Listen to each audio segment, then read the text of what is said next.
আসসালামু আলাইকুম রহমতুল্লাহ। আশা করি ভালো আছো।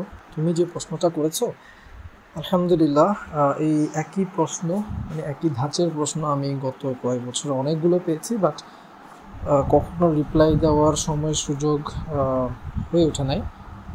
I was thinking today that একটা বোধহয় অডিও ফাইল করে ফেলা যায়। এটা হয়তো অনেক স্টুডেন্টদের হয়তো আল্লাহ চাইলে উপকার হবে, সহজ হবে ইনশাআল্লাহ। সো বেসিক্যালি কোয়েশ্চেনগুলো যে ফরম্যাটে আসে, আমি কোয়েশ্চেনগুলোর আগে একটু ডিসকাস করি। একটা হচ্ছে আমার রেজাল্ট নিয়ে কথা আসে, তো সেটা, অ্যান্ড দেন যেটা আসে সেটার পার্সপেক্টিভ থেকে বা সেই কনটেক্সটে কারেন্ট স্টুডেন্ট যারা, তারা কীভাবে ভালো রেজাল্ট করবে, ক্যারিয়ার নিয়ে কীভাবে চিন্তা করবে, এই সংক্রান্ত প্রশ্নগুলো আসে। তো আমি যখন এখন তোমাকে রিপ্লাইটা দিচ্ছি, আমি রিপ্লাই দেওয়ার সময় পুরো জিনিসটাই কভার করার ট্রাই করবো, যাতে সিমিলার টাইপের কোয়েশ্চেন্স যাদের আছে তারা সবাই যেন উপকৃত হতে পারে ইনশাল্লাহ, আল্লাহ সহজ করুন। তো প্রথমেই আমার কনটেক্সট একটু বলি, সংক্ষেপে বলবো, এবং এটা তোমার প্রশ্নের সাথে খুবই রিলেভেন্ট যে কীভাবে আগাবা, কীভাবে কী করবা না করবা সেটা। হ্যাঁ, সো ফার্স্ট অফ অল, আমি যখন চট্টগ্রাম বিশ্ববিদ্যালয়ে প্রথমবার পরীক্ষা দিই, আমি কিন্তু চান্স পাই নাই, বাংলায় ফেল করছিলাম। মানে 10-এ 3 বোধহয় পাস মার্ক ছিল, আমি বোধহয় 2 পাইছিলাম। সো মনে আছে আমি অনেক কান্নাকাটি করছি, এবং যদিও আমি তখন চট্টগ্রাম বিশ্ববিদ্যালয়কে খুব একটা আমার গোলের মধ্যে ছিল না, যেহেতু আমার গোল ছিল বুয়েটের চান্স পাওয়া, বাট আমার তো ওই রকম মেধা বা যোগ্যতা ছিল না। সো আমি বুয়েটে আমার ওয়েটিং লিস্ট পর্যন্ত আসে, দ্যাটস ইট। বাট এনিওয়েজ, ওই গোল থেকে সরে যাওয়ার কারণে একটা খুব আপসেটিং একটা ব্যাপার ছিল আর কি। তো সেকেন্ড টাইমে যখন আমি আবার ট্রাই করি, আলহামদুলিল্লাহ, আমি জেনেটিক ইঞ্জিনিয়ারিংয়ে ভর্তি হওয়ার সুযোগ পাই। অ্যান্ড দেন জেনেটিক ইঞ্জিনিয়ারিং আমি চুজ করার একটা বড় রিজনই ছিল হচ্ছে যেহেতু biology, I didn't like biology at all, এবং এটা নিজের উপর জিত করে আসলে নিজের লাইফটা যেহেতু বরবাদ হয়েই গেছে, হোয়াট এলস, এমন একটা সাবজেক্ট নিয়ে যেটা কেউ জানা না, চিনে না, যেটার কোনো জব অপরচুনিটি নাই বাংলাদেশে, সেটাই জানতাম যেদিন ভর্তি হচ্ছিলাম, এবং এটা আসলে ভর্তি হওয়ার 10-15 মিনিট আগে ডিসিশন নেওয়া।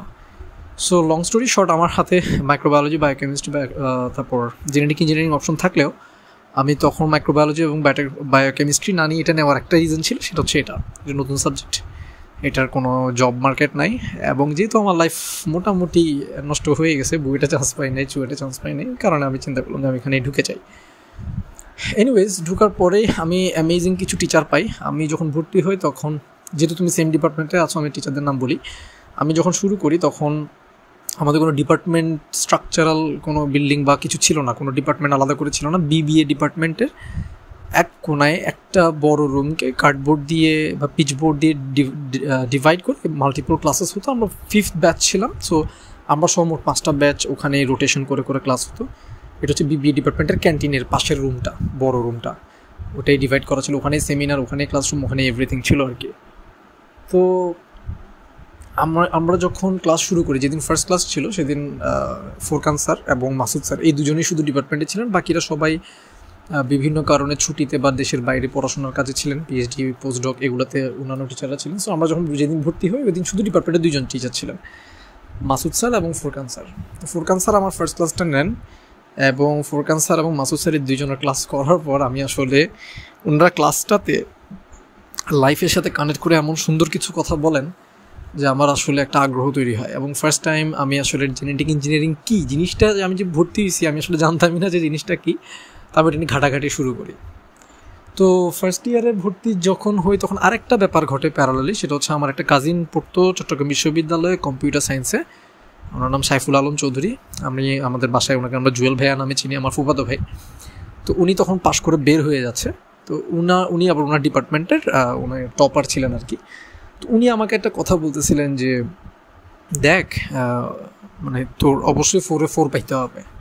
আমি হাসতেছি ডেফিনেটলি, কারণ বায়োলজিক্যাল সায়েন্সে অনেক লিখতে হয়। এটা তো আর কম্পিউটার সায়েন্সের মতো ম্যাথমেটিক্যাল জিনিসপত্র না যে লজিক্যাল জিনিস লিখলে আমার বরাবর মার্ক পেয়ে গেলাম। প্লাস বায়োলজিক্যাল সায়েন্সে মানে জেনেটিক ইঞ্জিনিয়ারিংয়ে তখন এই পর্যন্ত যারা ফার্স্ট সেকেন্ড হয়েছিল বোধহয় আমাদের আগের ব্যাচ পর্যন্ত, আগের 2-1 ব্যাচের হিসাব যখন নিচ্ছিলাম, দেখলাম যে 3.5 বা 3.6 অ্যারাউন্ড এরকম ছিল হচ্ছে যারা টপার হতো তাদের মার্কস। তো 4-এ 4 পাওয়া ভাইয়া বলতেছে, আমি হাসতেছি, এরকম একটা ব্যাপার। ভাইয়া আমাকে এরপর বলতেছিল যে দেখ, যারা 4-এ 4 পায় তাদের তো ব্রেইনের উপর এক্সট্রা 2টা শিং থাকে না, যে শিঙে এক্সট্রা কিছু ব্রেইন লুকানো থাকে, সেটা দিয়ে তারা 4-এ 4 পায়, ব্যাপারটা তো এরকম না। তো যারা পায় তারা যদি মানুষ হয়ে সেম সাইজের ব্রেন নিয়ে 4 পেতে পারে, তুই পাবি না কেন? তো যদিও আমার মধ্যে বিশ্বাস ছিল না, যেহেতু আমি মাত্র নতুন ভর্তি হয়েছি এবং আমি যেহেতু নিজের যোগ্যতা নিয়ে সামর্থ্য নিয়ে অলরেডি ভেঙে পড়া একটা মানুষ, তো তখন মাথায় আসলো যে আচ্ছা হ্যাঁ, এই কথাটা আমাকে খুব স্ট্রাইক করে যে যারা ভালো করে তাদের তো আসলে এক্সট্রা ব্রেইন নেই, তো তারা পারলে আমি পারবো না কেন? তো আমার একটা মাইন্ডসেটের সমস্যা, সো আমার মাইন্ডসেট ঠিক করতে হবে। তো আমার মাইন্ডসেটে এটাই নিয়ে নিলাম যে আমাকে 4 পাইতে হবে, যদি আমি নিজের ভিতরে খুব একটা বিশ্বাস করতে পারতেছিলাম না।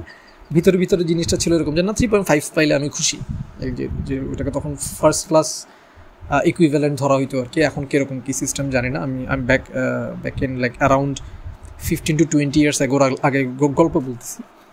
তো 2008-9 সেশন ছিল আমার। সো ইয়েস, এরপর পড়াশোনা শুরু করি এই কথাটা মাথায় নিয়ে যে মানে সেম ব্রেইন, অনেক কম্পিট করে যারা এখানে চান্স পাইছে তারা সবাই মেধাবী। সো আমি যেহেতু চান্স পাইছি নিশ্চয়ই আমি এটা পারবো। এবং আরেকটা জিনিস একটু কনটেক্সটে বলে রাখি, তখন কিন্তু আমি এথিস্ট ছিলাম, অর্থাৎ আমি মুসলিম ছিলাম না। সো আমার আইডিওলজি বা এভরিথিং এখানে একটা প্রভাব ছিল আর কি, হ্যাঁ, যে আমাকে চেষ্টা করতে হবে, চেষ্টা করলে আমি পাবো না কেন? Like I should not leave any stone unturned, এটা ছিল যে আমি সবগুলো পাথরই উল্টে দেখবো যাতে আমার মিস না হয়, আমি কিছুই বাকি রাখবো না।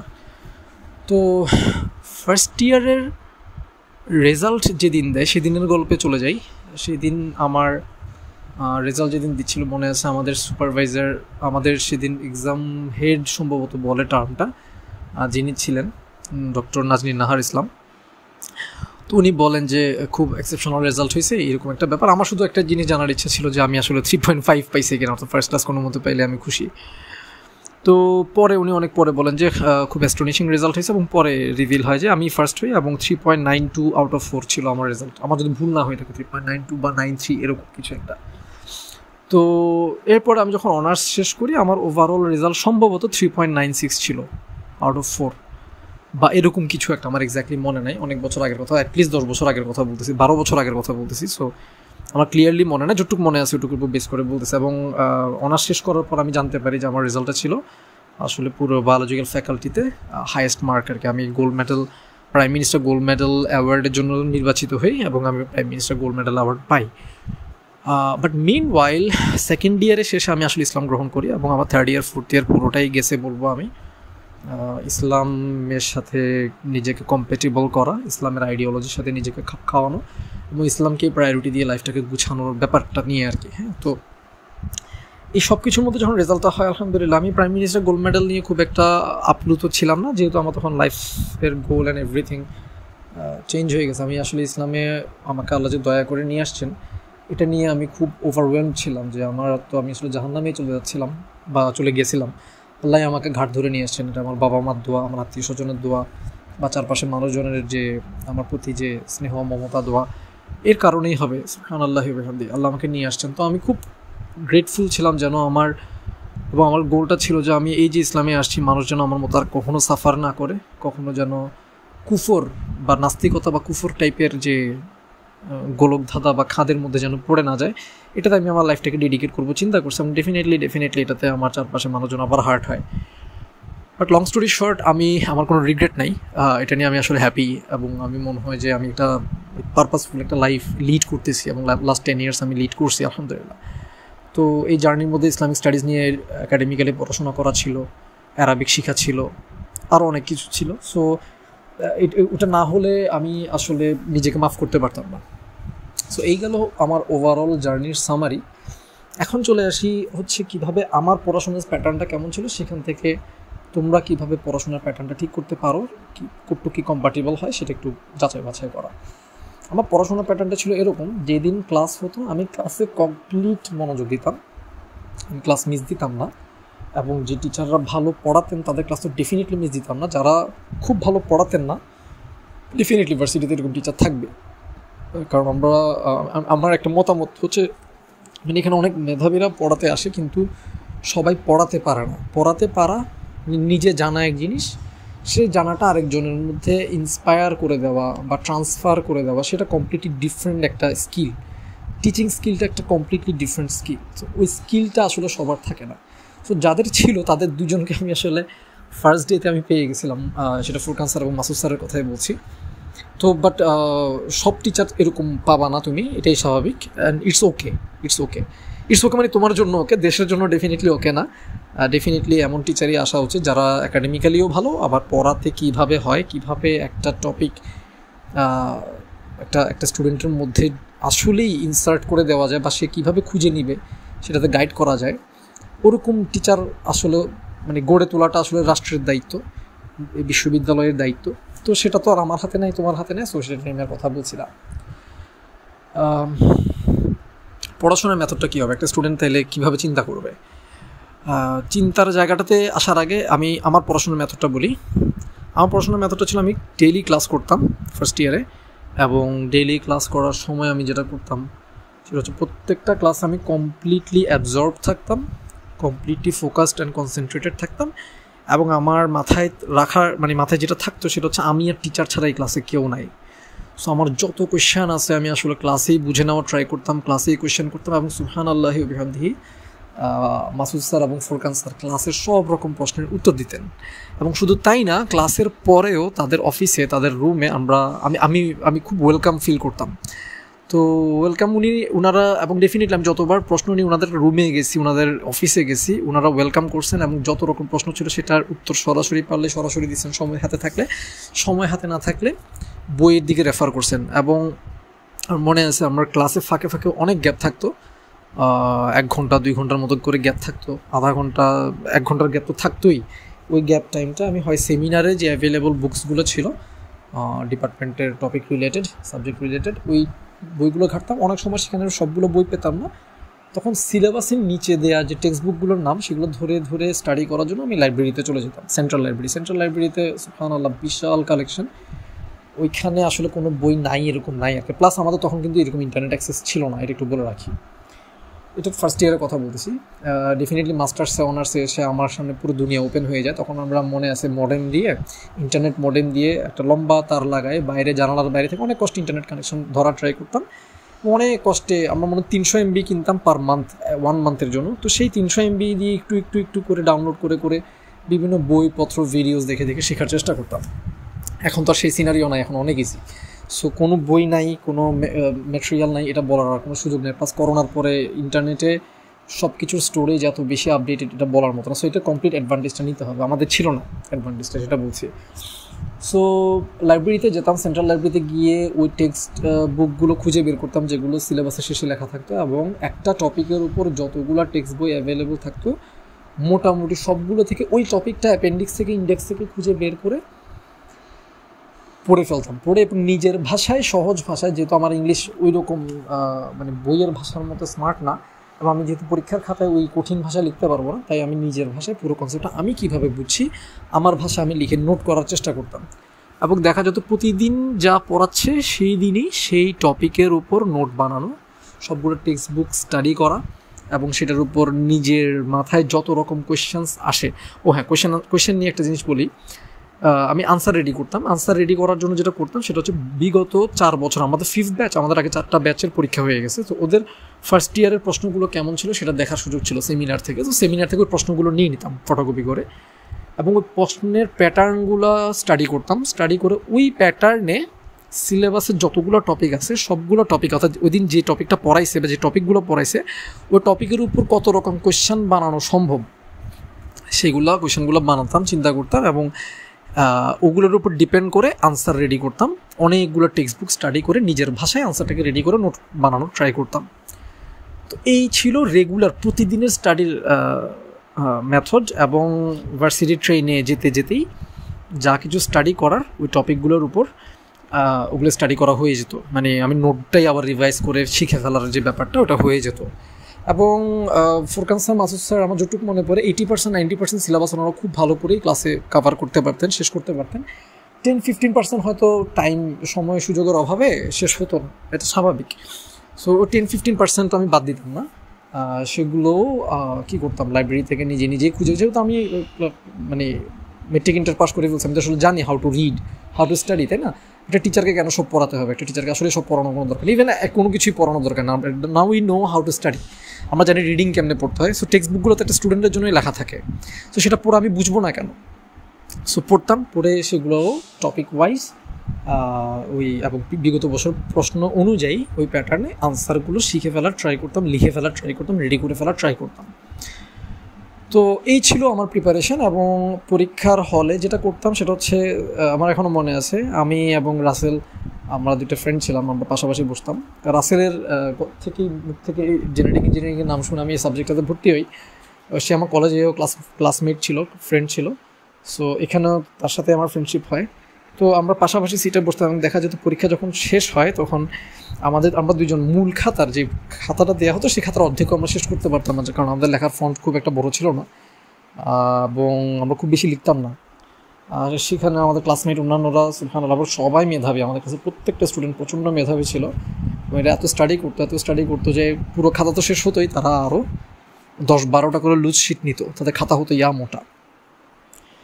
তো যা হোক, এটা বলার একটা রিজন আছে। রিজনটা হচ্ছে আসলে স্যাররা বা টিচাররা যে কোয়েশনগুলো করেন সেগুলোর আনসার অনেক বড় হতে হবে এমন না, প্রিসাইজলি যে উত্তরটা চাওয়া হচ্ছে সেই উত্তরটা টু দ্য পয়েন্ট যদি লিখতে পারা যায় টিচাররা মার্কস দিবে। যদি যা চাওয়া হচ্ছে তা যদি লজিক্যালি প্রেজেন্ট করা যায় ওনারা কিন্তু মার্ক দিবেন। তো সেটার জন্য তো আগে থেকে প্রিপেয়ার থাকা চাই।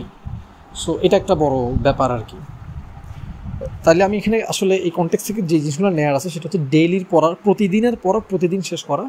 নাম্বার 2 হচ্ছে প্রিসাইজ আনসার লিখতে পারা, সেটার জন্য আগে থেকে ডেইলি প্রিপারেশন নিতে থাকা, অর্থাৎ লিখতে থাকা, প্রতিদিন লিখতে থাকা, প্রতিদিনের পড়া প্রতিদিন পড়তে থাকা এবং প্রতিদিনের পড়া প্রতিদিন লিখতে থাকা। মিনওয়াইল ভার্সিটিতে একটা গ্রুপ থাকে, বিভিন্ন ডিপার্টমেন্টের বড় ভাইদের সাথে দেখা হয়, নিজের ডিপার্টমেন্টের বড় ভাইদের সাথে দেখা হয়। হলে অনেক রকম বড় ভাই থাকে, অনেকেই বলে যে আচ্ছা এই সাবজেক্টটা পরের বছর দিও, সাপ্লি রেখে আসো, এইভাবে। আমি এটাতে এনকারেজ ছিলাম না, কারণ আমাদের ফার্স্ট ক্লাসেই প্রথম যে ক্লাসটা ছিল ওই ক্লাসে Masud sir, Furqan sir, specifically Furqan sir বলছিলেন যে কখনোই সাপ্লি ইমপ্রুভ দিবা না, ইমপ্রুভমেন্ট সাপ্লিমেন্ট এগুলোর জন্য রুম রাখবা না, কারণ ফার্স্ট ইয়ারে তুমি যেটা পারো নাই সেকেন্ড ইয়ারের আরও অ্যাডভান্স সাবজেক্টের সাথে ফার্স্ট ইয়ারের যে সাবজেক্টটা তুমি পারো নাই সেটা সহ দেওয়াটাকে আরও ডিফিকাল্ট হবে নাকি ইজি হবে। And it made sense to me, it made complete sense to me. তার মানে আমি এখন যেটা আজকে আমার কঠিন মনে হচ্ছে সেটা আমি পরের বছর তো আমার জন্য আরও ডিফিকাল্ট মনে হবে, কারণ আমি পরের বছর আরও অনেকগুলো অ্যাডভান্স সাবজেক্টের সাথে এই সাবজেক্টেরও পরীক্ষা দিতে হবে। তো আমি ওই টাইমটা পাবো, ওই অপরচুনিটি পাবো। অনেকে 2 থেকে 3 জন আমি দেখছি এক্সেপশনাল স্টুডেন্টস, তারা আসলেই ভালো করছে, মানে এরকম সাপ্লি ইমপ্রুভমেন্ট রাখার পরও পরবর্তীতে ভালো করছে, কিন্তু সেটা আসলে এক্সেপশন, সেটা রেগুলার না। এবং আমি বলবো একটু অ্যারোগেন্ট হওয়া উচিত না যে হ্যাঁ আমি এখন পারতেছি না, আমি এক্সেপশনের মধ্যে পড়ে আমি সামনের বছর পারবো। ওই অ্যারোগেন্সটা না নিয়ে ইউজুয়ালি এইটার মধ্যে থাকাটাই বেটার, যে আমি সাপ্লিমেন্ট ইমপ্রুভমেন্ট রাখবো না, আমি সারা বছর রেগুলার পড়াশোনা করে সবগুলো সাবজেক্ট আমি কমপ্লিট করব, পাস করব, ভালো করব ইনশাআল্লাহ। তো এটা খুব কাজে দিছে, এটা খুবই কাজে দিছে। আমার মনে আছে 3rd ইয়ারে সম্ভবত ফার্মাসিউটিক্যাল বায়োটেকনোলজি নামে একটা কোর্স ছিল, extremely difficult for me because it was full of structures, chemical structures, এবং কেমিক্যাল স্ট্রাকচার আমি জমের মতো ভয় পাই, মনেই থাকে না, লিখতেই পারি না। তো আমি গ্রুপ স্টাডি করতাম এবং গ্রুপ স্টাডিতে আমার সাথে আমার ক্লাসমেটরা থাকতো, লাইক নাজমুল ছিল, সে এখন পিএইচডি করতেছে বাইরে, পিএইচডি শেষ, সে এখন পোস্টডকের জন্য ইউএসএতে আছে। তারপর হামিম ছিল, হামিমের রেজাল্ট নিয়ে একটু বলি। হামিমের রেজাল্ট সম্ভবত 3.1 অর সামথিং ছিল, মানে first year, second year, third year মিলায় মনে হয় সে অনেক কষ্টে 2.98 এরকম একটা রেজাল্ট থেকে সে শেষের দিকে টান দিয়ে 3.12 দিকে বোধহয় টেনে নিয়ে আসছে, মানে খুব বেশি ভালো রেজাল্ট তার ছিল না, কিন্তু সেও কিন্তু প্রচণ্ড মেধাবী, আদারওয়াইজ সেই ডিপার্টমেন্টে পড়তো না। সেও এখন জার্মানিতে সম্ভবত তার পিএইচডি কমপ্লিট হয়ে গেছে। তারপর আমার সাথে ছিল দীপেশ হচ্ছে আমার লাইফে দেখা সবচাইতে মারাত্মক স্টুডেন্টদের মধ্যে একজন, ভয়াবহ মেধাবী একটা ছেলে। এই ছেলেটার মতো ভালো পড়তে পারে, বুঝতে পারে, বুঝাতে পারে, স্পেশালি বায়োকেমিস্ট্রি এবং কেমিস্ট্রি টাইপের, অর্গানিক কেমিস্ট্রি টাইপের সাবজেক্টগুলোতে সে এত স্কিল্ড ছিল বলার মতো না। তো ও এখন একটা ব্যাংকে আছে, ঠিক আছে, একটা গভর্নমেন্ট ব্যাংকে আছে। আমি হাসতেছি এই কারণে, কারণ এটা হচ্ছে বাংলাদেশ। আমি এটাই জন্য বললাম যে ওর আসলে আমি বলবো আমার মানে ওর যে মেধা সেই অনুযায়ী ওর কোনো একটা বড় একটা ইউনিভার্সিটিতে ও একটা টিচার হওয়ার কথা ছিল, মানে হওয়া উচিত ছিল, হয় নাই। তো যা হোক, এটা নিয়ে আর কথা না বলি। সো ফার্স্ট ইয়ার যখন আমার ফাইনাল পরীক্ষা শুরু হয় তখন আমার প্রচণ্ড ডেঙ্গু ধরা পড়ে।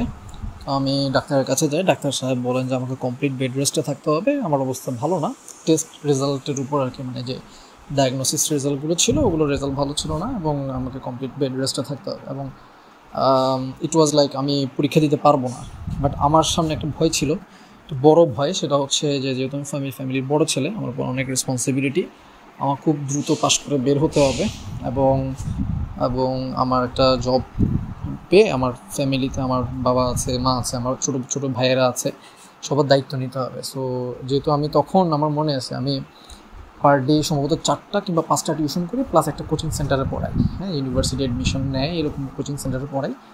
তো এটার এই 4-5টা টিউশন করা এবং কোচিং সেন্টারে পড়ানোর একটা বড় উদ্দেশ্য ছিল ফ্যামিলিকে সাপোর্ট দেওয়া অ্যাজ মাচ অ্যাজ পসিবল, মানে টাকা পয়সা জমানো এবং ফ্যামিলিকে সাপোর্ট দেওয়া এবং নিজের খরচ চালানো, যাতে আমার ভাইদের পড়াশোনায় কোনো হ্যাম্পার না হয়, আমার নিজের পড়াশোনায় যেন হ্যাম্পার না হয়, আবার আমার ফ্যামিলিতে যেন আমি কন্ট্রিবিউট করতে পারি। তো আমার আব্বা আমাকে ওভাবেই বিল্ড করছেন যেন আমি আসলে ফ্যামিলির দায়িত্ব নিতে পারি। তো ওইখান থেকে একটা ভয় কাজ করতো যে না, আমি যদি বছর পরীক্ষা না দিই আমার তো আরও একটা বছর আমি পিছিয়ে যাব, আমার ইনকাম শুরু করতে আরও 1 বছর আমি পিছিয়ে যাব, এটা আমি চাচ্ছিলাম না। সো আমি জোর করেই হলে চলে আসি এক্সামের জন্য, কারণ আমি বাসায় পড়তে পারতাম না, মনোযোগ দিতে পারতাম না, যেহেতু বাসাতে অনেক কথাবার্তা হয়, অনেক কেওস হয়, আমি মনোযোগ দিতে পারতাম না। সো আমি ইউনিভার্সিটি হলে চলে যাই। তো আমার মনে আছে আমি মানে কাঁথা কম্বল এগুলো গায়ের উপর চাপাই, কারণ রাতে আমার প্রচণ্ড জ্বর আসতো, প্রচণ্ড শরীর কাঁপতো, চোখ লাল হয়ে যেত। তো তখন আমি গায়ের উপর মানে কাঁপতে কাঁপতে, ঠান্ডায় কাঁপতে কাঁপতে, জ্বরে কাঁপতে কাঁপতে আমি কাঁথা কম্বল নিয়ে আমি পড়াশোনা করতাম। তো ওইবার আমি আমার ফ্রেন্ডদের সাথে থাকতে পারি নাই, আমি তখন হলে সিট পাই নাই। সো আমাকে একটা ভাইয়া তার রুমে দয়া করে থাকতে দিয়েছিলেন, আমি ওনাদের কাছে এখনও কৃতজ্ঞ। একটা শিবির আমাকে তখন থাকতে দিছিল, জামাত শিবিরের কথা বলছে। আমি কিন্তু তখন এথিস্ট, এবং আমার মনে আছে আমি যখন আমাকে একটা ভাইয়া বললো যে তুমি হলে চলে আসো, আমি তোমাকে জায়গা করে দিচ্ছি, আমি তখন ওনাকে মনে আছে আমি এত বোল্ড ছিলাম, উনি কিন্তু আমার অনেক সিনিয়র, আমি এত বোল্ড ছিলাম যে আমি ওনাকে বলছি ভাইয়া আমি হলে আমার থাকা দরকার, ঠিক আছে আমি উঠবো, কিন্তু ভাই আমি কিন্তু জামাত শিবির করতে পারবো না, আমাকে কিন্তু ওগুলো দিকে ডাকা যাবে না। যেহেতু আমি এথিস্ট ছিলাম, আমি তখন জামাত শিবির দিকে 2 চোখে দেখতে পারতাম না। ভাইয়া এটা জানতেন, কিন্তু তারপরও ভাইয়া কেন জানি এত স্নেহ করতেন, এত মমতা ছিল। কিন্তু ভাই তোমাকে কি আমি বলছি যে তোমার পলিটিক্স করতে হবে বা জামাত শিবির করতে হবে বা এরকম কিছু? আমি তোমার কিছু বলি না, তুমি জাস্ট আসো, পড়াশোনা করে চলে যাও, কোনো সমস্যা নেই। তো উনি আমাকে বকাও দেন নাই, কিছু না, উল্টা আমাকে একটা সিট অ্যারেঞ্জ করে দিয়েছেন। এটার জন্য আমি ওদের কাছে সারা জীবন কৃতজ্ঞ থাকবো, এবং কখনোই আমাকে এইসব দিকে ডাকে নাই, পলিটিক্সের দিকে ডাকে নাই, ইনভাইট করে নাই। এবং এই যে উপকার, এই উপকারের বিনিময়ে কখনো একটা সিঙ্গেল সেন্টেন্সও কখনো বলে না, ইভেন গ্র্যাটিটিউডটাও চায় না। সুবহানাল্লাহ, এটা আমার খুব অবাক লাগে। আমি আসলে ভার্সিটি লাইফে তখন সম্ভবত আমি বগিতে ছিলাম, বগিতে গান টান করতাম। এটা যারা চিটং ইউনিভার্সিটিতে আসো তোমরা ইজিলি কানেক্ট করতে পারবা। তো বগির গান বাজনা এগুলো কিন্তু সব আওয়ামী লীগের ছেলেরাই করে আর কি, ওদের সাথে আমার ভালো অ্যাফিলিয়েশন ছিল। কিন্তু সুবহানাল্লাহ, ভার্সিটি 4-5 বছর, মানে 4 বছর অনার্স আর 1 বছর বা 2 বছর মাস্টার্স, এই টাইমটাতে আমি কখনোই লিগ থেকে কোনো ফেভার পাই নাই। উল্টা আমি যখন সেকেন্ড ইয়ারে মানে ফার্স্ট ইয়ার রেজাল্টটা পড়তাম, আমার রেজাল্ট খুব ভালো ছিল। এরপর আমি শাহ আমানত হলে আমি একটা সিট পাই, হ্যাঁ। 3rd ইয়ার 4th ইয়ারের দিকে গিয়ে ছাত্রলীগের ছেলেরা আমার সেই সিটটা নিয়ে ফেলে। তো তাদের কাছ থেকে কোনো বেনিফিট পাওয়া দূরে থাকবে, তারা আমার প্রচণ্ড রকম ক্ষতি করছে। আমি পরীক্ষার সময় যে 2-3 মাস ভার্সিটিতে থাকতাম, আমি মনে আছে আমি 4th ইয়ার থাকতে পারিনি। 4th ইয়ারটা আমাকে বের করে দিয়েছিল, ওখানে একটা মার্ডার হয় একটা জুনিয়র একটা ছেলেকে। আমি যখন 4th ইয়ার, আমার যদি ভুল না হয়, ওই ছেলেটা 3rd ইয়ারে পড়তো সয়েল সায়েন্সে। আমরা তখন নতুন বায়োলজিক্যাল সায়েন্স ফ্যাকাল্টি বিল্ডিংয়ে চলে আসছি। সয়েল সায়েন্স তখন 2 তলায় বা 3 তলায় ছিল, আমরা এর উপর তলায় ছিলাম। ওই ছেলেটা ছোটো ছেলে, মানে আমার একটা জুনিয়র, সে শিবিরের একজন কর্মী বা একটা সদস্য ছিল, তাকে কোপায় হত্যা করা হয়। এবং এরপর ভার্সিটি অনেক মাস বন্ধ থাকে, অনেক লম্বা সময় বন্ধ থাকে। বন্ধ থাকার পরে যখন খোলে তখন আমার সিটটা ওরা নিয়ে ফেলে, হ্যাঁ। এবং আর না বলি, মানে এরপর তো আমরা দেখছি 2015 পর্যন্ত, যখন 15 জানুয়ারিতে ইউনিভার্সিটিতে থিসিস জমা দিয়ে চলে আসি। মনে আছে আমি রেজাল্ট নেওয়ার পর আমি মনে হয় গত 10 বছর আমি আর ডিপার্টমেন্টে যাই নাই। আমার টিচার, আমার স্টুডেন্ট, মানে জুনিয়র, আমার কারোর সাথে ওভাবে আর যোগাযোগ নাই আর কি।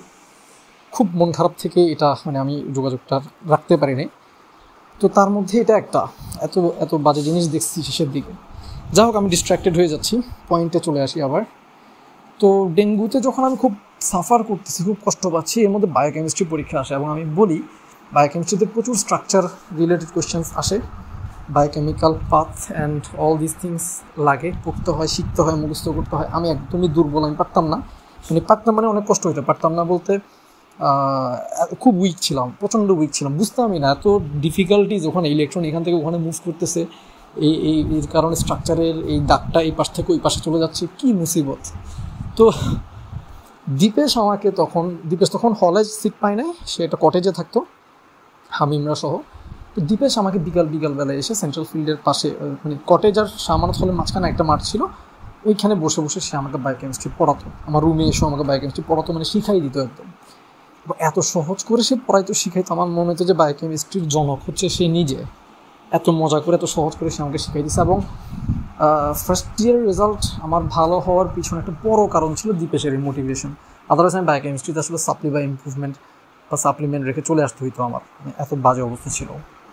এবং এরপরে 3-4 বছর হামিম, আসগর, নাজমুল এবং দীপেশ, এই 4 জন এবং আমি সহ আমরা আসলে কন্টিনিউয়াস গ্রুপ স্টাডি করছি। এক একটা চ্যাপ্টার এক একজনকে পড়াই দিছি। আমি একটা চ্যাপ্টার পড়লে আমি বাকি 4 জনকে পড়াইছি, ওই 4 জন আবার এক একটা চ্যাপ্টার শিখে আমাদেরকে পড়াইছে। So it was a team work. এবং সেকশনে অন্য যারা ছিল স্টুডেন্টস, তারাও যে নোট করতো ওটা শেয়ার করতো, আমরাও যা পারতাম আমাদের কাছে যা থাকতো তা আমরা শেয়ার করতাম। So it was always a collaborating situation, যে মানে শিট, নোট যা কিছু আছে, সাজেশন, বুকস, এভরিথিং আমরা খুব শেয়ার করে পড়তাম। এবং আমি বলবো এটা একটা এলিমেন্ট, একটা বড় এলিমেন্ট ছিল আমার রেজাল্টের পিছনে। রেজাল্ট ভালো হওয়ার পিছনে একটা বড় রিজন ছিল আমার ক্লাসমেটরা। সো আমার নিজের তো এফোর্ট ছিলই, আমার টিচারদের এফোর্ট ছিল, আমার টিচারদের কন্টিনিউয়াস সাপোর্ট, কোলাবোরেশন, এটা ছাড়া আমি কখনোই এত ভালো রেজাল্ট হইতো না।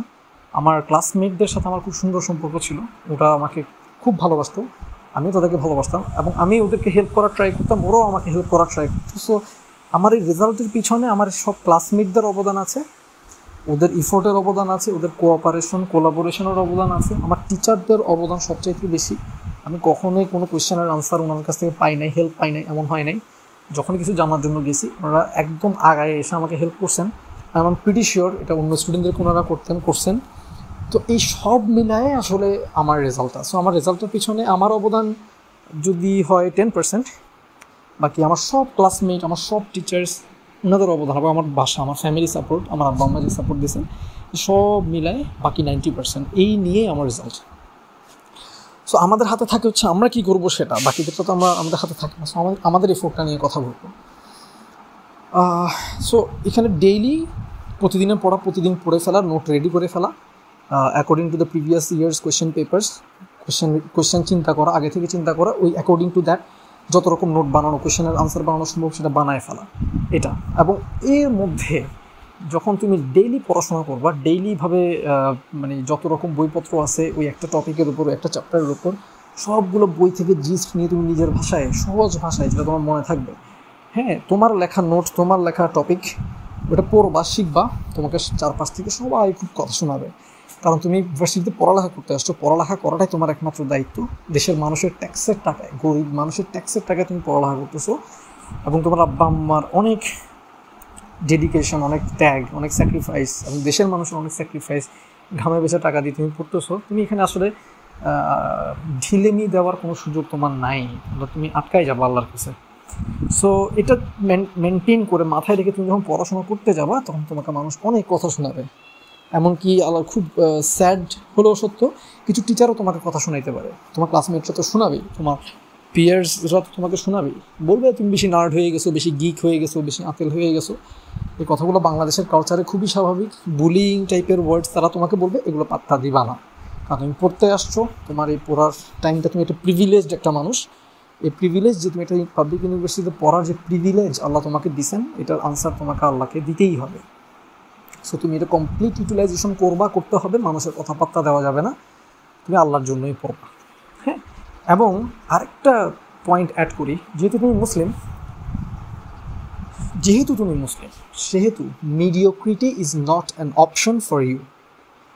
Remember this sentence, mediocrity is not an option for a Muslim. তুমি যদি মুসলিম হয়ে থাকো, তুমি আল্লাহকে চেনার কথা, এবং তুমি যদি আল্লাহকে চেনা থাকো, তুমি জানো ইন্নাল্লাহা ইউহিব্বুল মুহসিনিন। Innallaha, surely, verily, no doubt that definitely Allah loves those who are excellent.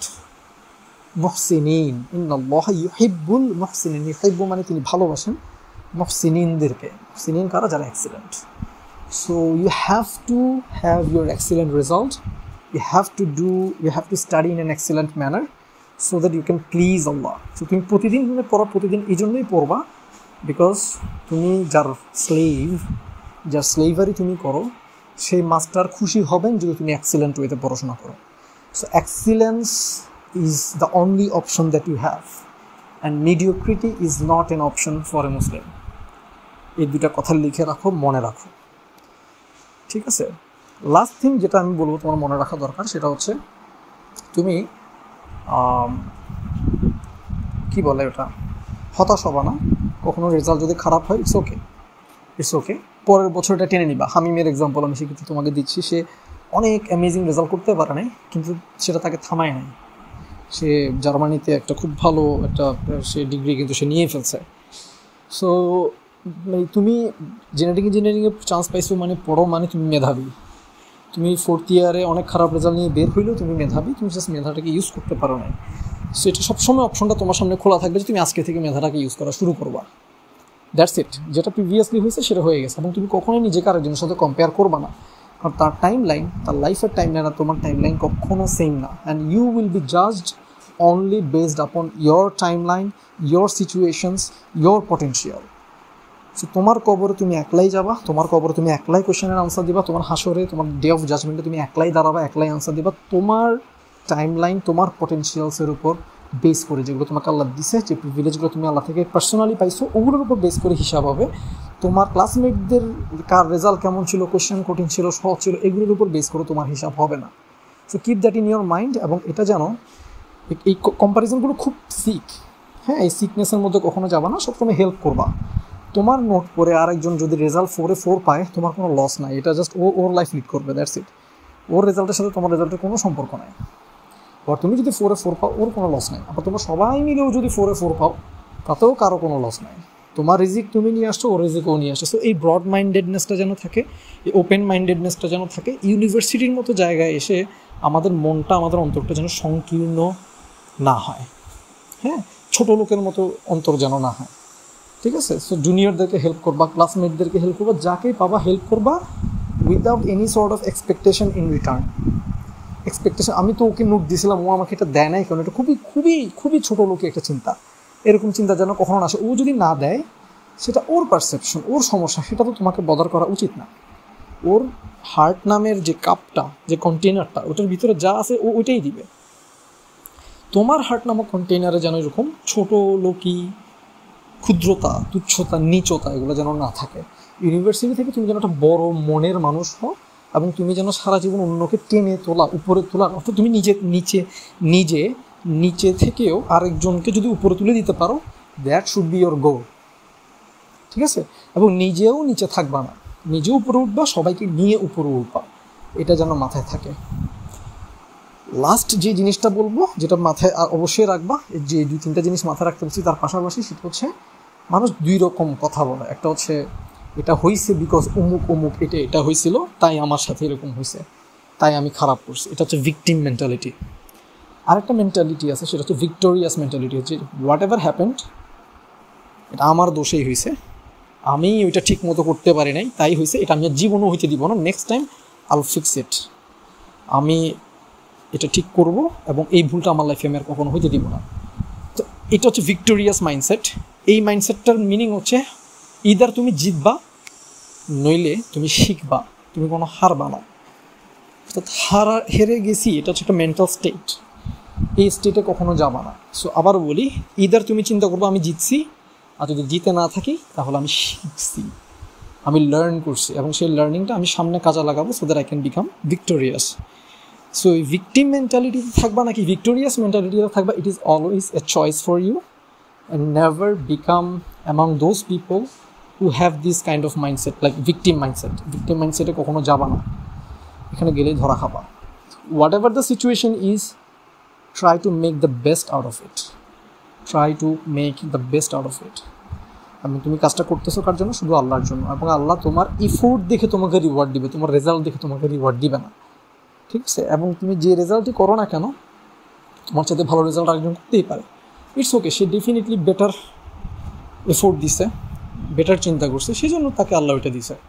তুমি এটা পারো নাই, তুমি তোমার এফোর্ট এবং স্মার্টনেস এবং তুমি যে পরিমাণ টাইম এন্ড এফোর্ট দিছো সেই অনুপাতে আল্লাহ তোমার সাথে ইনজাস্টিস করে না, আল্লাহ কারোর সাথে ইনজাস্টিস করেন না। এটা মাথায় রেখে তুমি সামনে আগাবা এবং কারোর সাথে নিজেকে কম্পেয়ার করবে না। সো তোমার গোল যেন কখনো না হয় যে আমি ফার্স্ট হব, তোমার গোল কখনো হবে না যে আমি ফার্স্ট হব, তোমার গোল সবসময় হবে আমি 4-এ 4 পাবো। এবং দরকার হইলে আমার ক্লাসের যে বাকি 20 জন ক্লাসমেট, 30 জন ক্লাসমেট, সবাইকেও আমি হেল্প করবো, সবাই যেন 4-এ 4 পায়। সো এখানে ফার্স্ট সেকেন্ড হওয়ার কোনো বিষয় যেন তোমার মাথায় কখনো না আসে, এটা যেন আসে যে আমি 4-এ 4 পাবো, আমার একটা মার্কও কেউ কাটতে পারবে না, আমি এমনভাবে পড়াশোনা করব এবং অন্য আমার কোনো ক্লাসমেটকেও, আমার যদি সময় থাকে, সুযোগ থাকে, সামর্থ্য থাকে, আমি আমার কোনো ক্লাসমেটকেও একটা মার্কও লুজ করতে দিব না। সো তুমি যখন তোমার নলেজটা শেয়ার করবে আরেকজনের সাথে, you are not losing anything, you are not losing anything.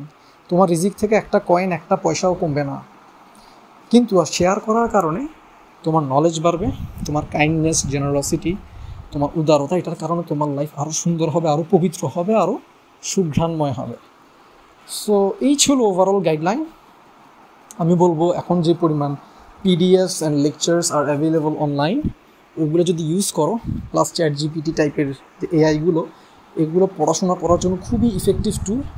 এগুলো কম্বিনেশন করে তুমি যদি পড়াশোনা করতে পারো, ফ্ল্যাশ কার্ড ডিজাইন করতে পারো, একটা লেকচার নোট বানানোটা ডিজাইন করতে পারো, আমি বলবো নিজের নোট নিজে করাটা বেস্ট, সেটা করতে পারো। প্রিভিয়াস বড় ভাইদের আপুদের নোটস নাও, কোনো সমস্যা নেই, কিন্তু সেটা যেন তোমার নোটকে এনরিচ করার জন্য হয়, সেটা যেন তুমি জাস্ট গরু ছাগলের মতো যেন মুখস্থ করার জন্য নেওয়া না হয়। পরীক্ষার সময় লাস্ট মোমেন্টে ডেফিনেটলি অনেক পড়া হবে, ইটস গুড, ইটস ফাইন, কিন্তু সেটা যেন তোমার সারা বছরের পড়াশোনায় যেন হ্যাম্পার না করে। তো সারা বছর তুমি রেগুলারলি পড়াশোনা করবা, রেগুলারলি এক্সিলেন্স শো করবা, টিচারদের সাথে ভালো সম্পর্ক রাখবা, টিচারদেরকে সবসময় রেসপেক্টফুল থাকবা, টিচারদের প্রতি, টিচারদেরকে ভালোবাসবা, টিচারদের জন্য দোয়া করবা, এবং টিচারদেরকে নিয়ে কখনও ব্যাক এন্ডে একটা গিবত করবা না, একটাও নেগেটিভ কথা বলবা না। ক্লাসমেটরা বলবে, সিনিয়ররা অনেকেই বলবে, কিন্তু তুমি কখনোই টিচারদের ব্যাপারে কখনো তোমার মুখ দিয়ে যেন নেগেটিভ কথা বের না হয়, বিকজ ইউ আর এ মুসলিম। তোমার কোনো ক্লাসমেটকে নিয়ে, তোমার কোনো টিচারকে নিয়ে, তোমার কোনো সিনিয়রকে নিয়ে, জুনিয়রকে নিয়ে তোমার মুখ থেকে যেন কখনো কোনো নেগেটিভ কথা বের না হয়। নিজের আখিরাত ধ্বংস করে পড়াশোনা করার কোনো দরকার নেই। ঠিক আছে, এই ছিল ওভারঅল রেজাল্ট নিয়ে আমার গাইডলাইন। আর ক্যারিয়ার নিয়ে গাইডলাইন বলবো, ভাইয়াদেরকে বলবো লাইক এমনভাবে পড়াশোনা করো যাতে তুমি ক্যারিয়ারে না আটকাও, তুমি যাতে হালালভাবে এমন ইনকাম করতে পারো যাতে তোমার ফ্যামিলি ফিনান্সিয়ালি ইন্ডিপেন্ডেন্ট হয়, তুমি যাতে ফিনান্সিয়ালি ইন্ডিপেন্ডেন্ট হও। এবং যে মানুষটা ফিনান্সিয়ালি ইন্ডিপেন্ডেন্ট, যে কারো কাছে হাত পাততে হয় না, এভাবে পড়াশোনা করা উচিত। কারণ রাসূল ইসলাম আমাদের গাইডলাইন দিয়েছে যেন আমরা ফিনান্সিয়ালি ইন্ডিপেন্ডেন্ট হই। সো ক্যারিয়ার ডেভেলপমেন্ট এখন থেকে শুরু করো, টিউশন করাও বা পড়াশোনার পাশাপাশি অন্য কিছু একটা করো, শুধু পড়াশোনা করো না, বিকজ পড়াশোনাটা হচ্ছে লাইফের একটা ছোটো পার্ট। ইনকাম করতে শেখাটা খুব জরুরি। So as much as possible exhaust your self with good work. Tuition করো বা অন্য একটা পার্ট টাইম জব করো, কিছু একটা করো যাতে তোমার পার মান্থ 20-30 হাজার টাকা ইনকাম হয়, 30 হাজার টাকা যেন মিনিমাম পার মান্থ ইনকাম হয়। প্রথম থেকেই খুব ভালো হয় যদি ইংলিশ মিডিয়ামের স্টুডেন্ট পড়াও, Cambridge curriculum English medium student পড়াও, দরকার হলে ফ্রিতে পড়াও, প্রথম 1 বছর দরকার হলে ফ্রিতে পড়াও, তাও পড়াও। আমি এটা কিন্তু খুব বুঝে শুনে বলতেছি। যারা মেয়ে স্টুডেন্ট আসো তোমরা মেয়ে স্টুডেন্টদেরকে পড়াও, যারা ছেলে স্টুডেন্ট আসো তারা ছেলে স্টুডেন্টদেরকে পড়াও, কিন্তু পড়াও। আমি আবারও বলছি দরকার হলে ফ্রিতে পড়াও। যদি 2000 টাকা 3000 টাকাও পাও, এটা গাড়ি ভাড়া হিসেবে চিন্তা করো যে সে তোমাকে আসলে শিখার সুযোগ করে দিচ্ছে এবং সেটার জন্য তোমার কৃতজ্ঞ হওয়া উচিত। এবং সেই টাকা, সেই 2-3 হাজার টাকাটা গাড়ি ভাড়া হিসেবে ইউটিলাইজ করে তুমি যদি 6 মাসও কাউকে পড়ো, তোমার ডেভেলপমেন্ট হবে, তোমার ইংলিশটা সুন্দর হবে, তুমি জব মার্কেটে আগায় যাবা, তোমার রেজাল্ট অনেক ভালো হবে, সবখানে ইম্প্যাক্ট পড়বে। সো ইংলিশ মিডিয়াম স্টুডেন্ট পড়ো, বাংলা মিডিয়াম স্টুডেন্ট না পড়ায়। এবং আর যদি অনেক তোমার টাকা পয়সা থাকে, ফিনান্সিয়াল ইন্ডিপেন্ডেন্ট তুমি অলরেডি হয়ে থাকো, তাহলে বাংলা মিডিয়াম স্টুডেন্টকে তুমি নফল ইবাদত হিসেবে পড়াইতে পারো। কিন্তু নিজের ক্যারিয়ার ডেভেলপমেন্টের জন্য আমি বলবো English medium student, Cambridge curriculum স্টুডেন্টকে পড়ো, তো অনেক রকম লার্নিং হবে ওখানে, কোয়েশ্চেন প্যাটার্ন, ওখানে পড়াশোনার প্যাটার্ন সব মিলে তুমি শিখবা, অনেক কিছু শিখবা যেটা তুমি আসলে গত 15 বছরে শিখো নাই। ঠিক আছে, এবং এটা খুব জরুরি, এটা খুব জরুরি। ছেলেদেরকে বলবো এমনভাবে ফিনান্সিয়ালি নিজেকে ইন্ডিপেন্ডেন্ট করার গোল নাও, যেটা রাসূল ইসলাম বলছেন। এটা বলা হয়েছে, উনি বলছে যে সে ফি সাবিলিল্লাহ আছে, সে আল্লাহর রাস্তায় আছে, যে আসলে এরকম আল্লাহর রাস্তায় মানে সে ফিনান্সিয়ালি ইন্ডিপেন্ডেন্ট থাকার জন্য, তার উপর যারা ডিপেন্ডেন্ট তাদেরকে ফিনান্সিয়ালি ইন্ডিপেন্ডেন্ট রাখার জন্য, দায়িত্ব নেওয়ার জন্য যারা এরকম কষ্ট করে তারা ফি সাবিলিল্লাহ আছে। সো এটা ছেলেদেরকে দায়িত্ব দিছে আল্লাহ, আমাদেরকে দায়িত্ব দিছে। আমাদের যত কষ্টই হোক না কেন আমাদের চেষ্টা করতে হবে, এবং এটার জন্য আমরা রিওয়ার্ড পাবো। কেমন রিওয়ার্ড? ফি সাবিলিল্লাহ থাকার রিওয়ার্ড, আল্লাহর রাস্তায় জিহাদ করার যে রিওয়ার্ড, ওইরকম রিওয়ার্ড আল্লাহ আমাদেরকে দেবেন ইনশাআল্লাহ, যদি আমাদের নিয়ত থাকে আল্লাহকে খুশি করা। যদি আমাদের নিয়ত থাকে আল্লাহকে খুশি করা। আমি ইন্ডিপেন্ডেন্ট হচ্ছি যাতে মানুষের কাছে হাত পাততে না হয়, কারণ মানুষের কাছে হাত পাতা, ধার নেওয়া, কোনো কিছু খোঁজা চাওয়া, এটা আল্লাহ পছন্দ করেন না। আল্লাহ পছন্দ করেন যে তুমি মানুষকে দিবা। তুমি মানুষকে দেওয়ার জন্য, তুমি আপার হ্যান্ডে থাকার জন্য তোমাকে তো আসলে ইনকাম করতে হবে। সো ইনকামটা এখন থেকে শুরু করো পড়াশোনার পাশাপাশি। পড়াশোনা তুমি আলটিমেটলি এই জন্যই করতেছো, তুমি তোমার প্যাশন ফলো করবা। প্যাশন ফলো করার মাধ্যমে তোমার আবার ইনকামও হবে, যেটা দিয়ে তুমি আসলে একটা ফ্যামিলি, 2টা ফ্যামিলি, 10টা ফ্যামিলির দায়িত্ব নেবে ইনশাআল্লাহ। আল্লাহ যদি তোমাকে কোটি টাকা দেয়, বিলিয়ন টাকা দেয়, তুমি সেটা দিয়ে আসলে মাল্টিপল ফ্যামিলির দায়িত্ব নেবা ইনশাআল্লাহ। আল্লাহ তোমাকে এই দায়িত্বটা দিছে, এটা করার চেষ্টা করবা। মনটা বড় রাখবা, শুধু নিজেকে নিয়ে চিন্তা করবা না। আর তুমি যদি ফিমেল হয়ে থাকো, তোমার পড়াশোনার গোল যেন কখনোই তোমাকে মাতৃত্বের যে চিন্তা সেখান থেকে দূরে সরাইতে না পারে। Feminism is attacking from all sort of angles. এটা ব্যাপারে খুব অ্যাওয়্যার থাকবা। পড়াশোনার গোল যেন কখনো না হয় যে ইনকাম করা, তোমার লাইফের গোল থেকে যেন তুমি সরে না যাও। আল্লাহর স্লেভারি করার যে গোল, এখান থেকে তুমি যেন সরে না যাও। দেখো, একটা মাকে কখনো অন্য কেউ রিপ্লেস করতে পারবে না। একটা ফুল টাইম মায়ের কোনো বিকল্প হয় না। তুমি এডুকেটেড হবা, তোমার চিন্তাকে, ভাবনাকে সমৃদ্ধ করার জন্য রিসার্চ করবা, পড়াশোনা করবে। এবং প্লিজ, আমার এটার সাথে তুমি যদি দ্বিমত করো, ইগনোর ইট, ইটস ফাইন। কিন্তু একটা জিনিস মনে রাখো যে বিয়ে বা ফ্যামিলি বিল্ড আপ করা বা মা হওয়া, এর উপরে কোনো প্রায়োরিটি নাই আসলে। সো এটা যদি তুমি নিজেকে এখন থেকে বিল্ড আপ না করো, তুমি সামনে পারবা না, কারণ সামনে সময় নাই। এবং তোমার এনার্জি, এফোর্ট দেওয়ার, মানে বিয়ের একটা সংসারের শুরুতে সংসারে এফোর্ট এবং এনার্জি দেওয়ার যে এবিলিটি, এটা নষ্ট হয়ে যাওয়ার পর, সময়টা চলে যাওয়ার পর আসলে তুমি খুব বেশি কন্ট্রিবিউট করতে পারবা কিনা আমি জানি না, কারণ তোমার শরীর সবসময় এরকম থাকবে না। 25-30 যখন হয়ে যাবে, তোমার হরমোনস ড্রপ করবে, তুমি এনার্জি পাবা না, তোমার ইমিউন সিস্টেম ফল করা শুরু করবে। তুমি একটা বাচ্চাকে রেইজ করার জন্য, একটা সুনাগরিক হিসেবে, একটা ভালো মানুষ হিসেবে, তার চেয়েও বেশি ইম্পর্টেন্ট যেটা, একটা ভালো তাকওয়াবান মুসলিম হিসেবে বিল্ড করার জন্য, তৈরি করার জন্য যে পরিমাণ নলেজ লাগবে, ওই নলেজ তুমি কখন গ্যাদার করবা? যে পরিমাণ এফোর্ট দেওয়া লাগবে, এনার্জি লাগবে, সেই এফোর্ট এনার্জি কি তুমি আজকে থেকে 10 বছর পর, 5 বছর পর দিতে পারবা না। তো তাহলে তুমি ওই জবটাতে যেন ফেল না করো, যে জবটা তোমাকে আল্লাহ দিয়ে পাঠাইছে সেটা যেন ফেল না করো। এটা নিয়ে রিয়্যাক্ট করো না। এটা যদি ভালো নাও লাগে, এটা পজিটিভলি মাথায় রাখো, এটা নিয়ে চিন্তা করো, কারণ তোমার কবরে তুমি যাবা, আমার কবরে আমি যাব। সো এখানে যেন আমরা কম্প্রোমাইজ না করি। এবং ছেলেদেরকে, মেয়েদেরকে, দুই সাইডের মানুষদেরকে বলবো, তোমরা একজন আরেকজনের কম্পিটিটর না।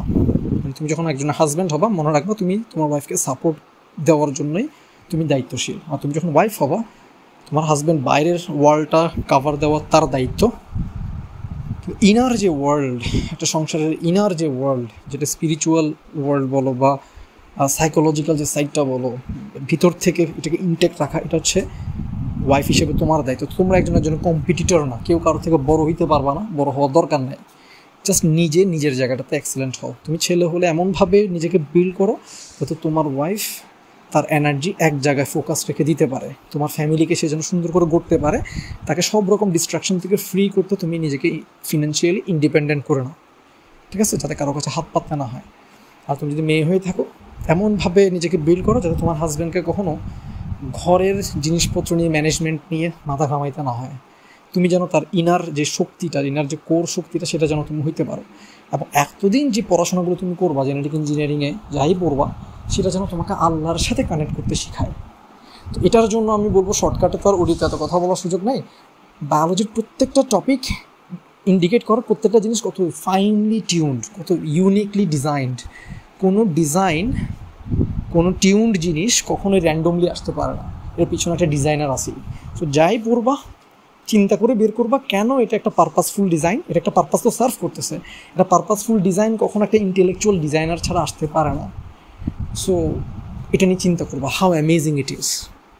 এটা ন্যানো লেভেলের ন্যানো টেকনোলজি নিয়ে এখন কথা হচ্ছে। ন্যানো লেভেলের একটা জিনিস এত ইন্ট্রিকেটলি কেউ একজন ডিজাইন না করলে সেটা তো পারপাসফুল, ফাংশনাল হইতে পারে না। তো এটা নিয়ে তুমি যত বেশি চিন্তা করবে, তত তোমার আল্লাহকে জানার আগ্রহ বাড়বে।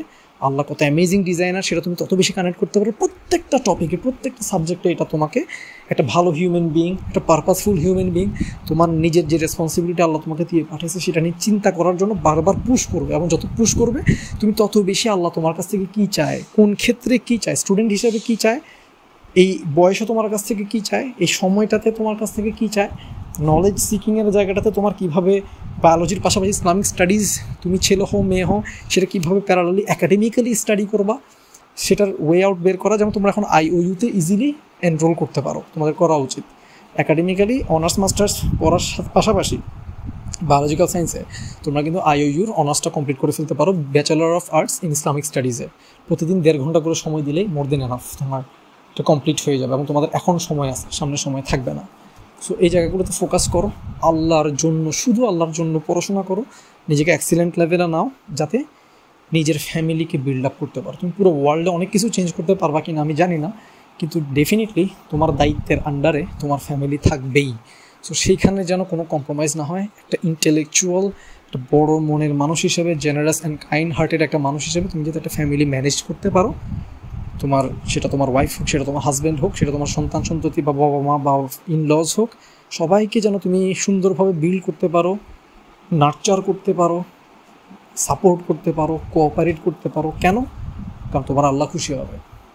এবং কীভাবে শুধুমাত্র আল্লাহর সাথে অ্যাটাচ থেকে বাকি সব কিছু থেকে ডিটাচড থেকে ইন্টারনালি, এটা খুব টাফ একটা কথা বলছি, বাট এটা একটা লাইফ লং জার্নি। হোপফুলি তোমরা চাইলে আমার অন্যান্য অডিওগুলো শুনতে পারো, ওখানে হয়তো এই ব্যাপারে গাইডলাইন পাবা। নিজেকে বিল্ড আপ করো, ঠিক আছে? ইনশাআল্লাহ তোমরা অ্যামেজিং মানুষ হবা। চাইতেও বেশি ইম্পর্টেন্ট যেটা, অ্যামেজিং মুসলিম হবা, যারা মিডিওকার না, যারা এক্সেলেন্ট যেটাই করে। ইসলামিক স্টাডিজের যে নলেজ, সেটাতে এক্সিলেন্স থাকতে হবে তোমাদের। যেটা কারেন্টলি পড়তেছো, পড়াশোনা করতেছো, জব করতেছো, ইনকাম করছো, সবখানে যেন তোমার এক্সিলেন্সের ছাপ থাকে, বিকজ ইউ আর এ মুসলিম। ঠিক আছে? সো বেস্ট অফ লাক ইনশাল্লাহ। May Allah make every single thing easy for you and all of us. আমিন ইয়া রাব্বাল আলামিন। ফি আমানিল্লাহ।